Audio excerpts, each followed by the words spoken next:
2023 में पितृपक्ष कब से शुरू होगा, महालयारंभ कब से प्रारंभ हो रहा है, पितृपक्ष में हमें क्या करना चाहिए तथा किस तारीख को कौन सी तिथि का श्राद्ध होगा, ये सारी जानकारी आप इस वीडियो में जानेंगे।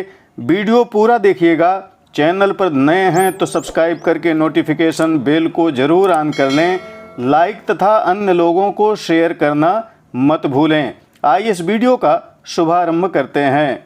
वर्ष 2023 में पवित्र महालयारंभ दिनांक 29 सितंबर शुक्रवार को होगा। इस दिन भाद्रपद पूर्णिमा रहेगी।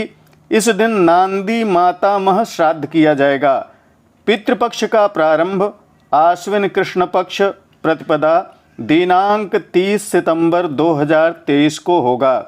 श्राद्ध के दिनों को 16 दिन माना गया है। प्रथम मत में भाद्रपद पूर्णिमा से श्राद्ध प्रारंभ होकर आश्विन अमावस्या तक 16 दिन कहा गया है। द्वितीय पक्ष में आश्विन कृष्ण पक्ष की प्रतिपदा से अमावस्या तक कहा गया है। उसमें तिथि वृद्धि को लेकर 16 दिन के मान को बतलाया गया है। तीसरा पक्ष आश्विन कृष्ण पक्ष प्रतिपदा से आश्विन शुक्ल पक्ष प्रतिपदा तक के 16 दिनों को श्राद्ध के लिए बतलाया गया है। 30 सितंबर को प्रतिपदा का श्राद्ध किया जाएगा। पितृपक्ष में पितरों के लिए पार्वण श्राद्ध करना चाहिए। कहा गया है प्रत्यहम पार्वणम श्राद्धम कर्तव्यंतु महालये पितृभ्यश्च जलम देयम तेन संवत्सरम सुखम। पितृपक्ष में पितरों के निमित्त पार्वण श्राद्ध करने से, जल अन्न तर्पण आदि करने से उन्हें संवत्सर भर सुख की प्राप्ति होती है। 30 सितंबर को प्रतिपदा का श्राद्ध किया जाएगा।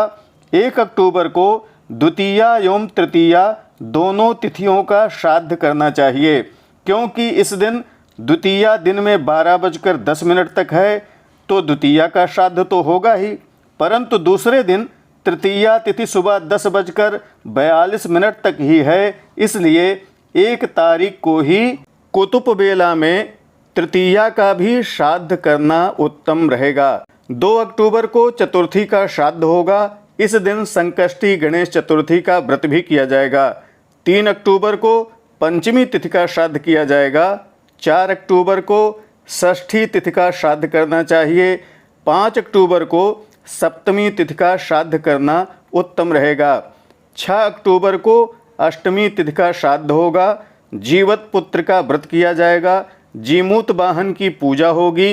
इस दिन रात्रि में 16 दिन से चले आ रहे महालक्ष्मी के 16 दिवसीय व्रत का समापन भी होगा।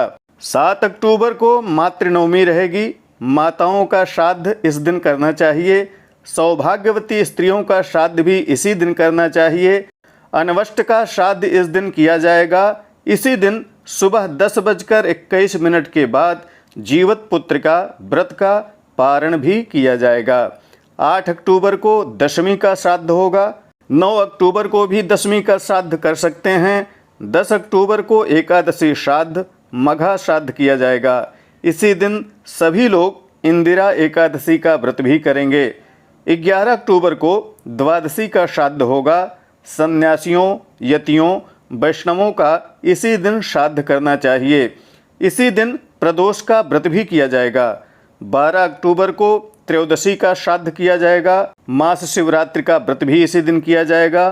13 अक्टूबर को चतुर्दशी तिथि का श्राद्ध तथा शस्त्र आदि से मृत लोगों का इसी दिन श्राद्ध किया जाएगा। 14 अक्टूबर को स्नान दान तथा श्राद्ध की अमावस्या रहेगी तो अमावस्या का श्राद्ध होगा।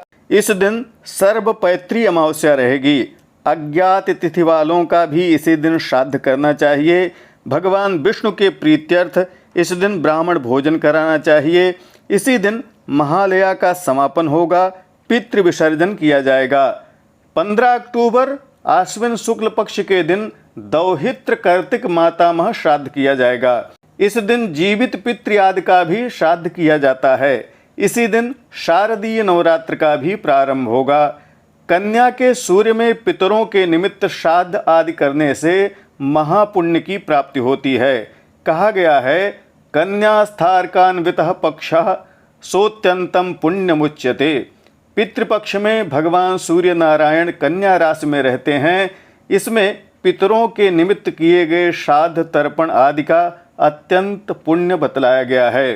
और भी कहा गया है, मध्ये वा यदि वाप्यन्ते यत्र कन्याम ब्रजे द्रविः सपक्षः सकलः श्रेष्ठः श्राद्ध षोडशकं प्रति कन्यागते सवितरि दिनानि 10 पंच च पार्वणेनेह विधिना श्राद्धम तत्र विधीयते।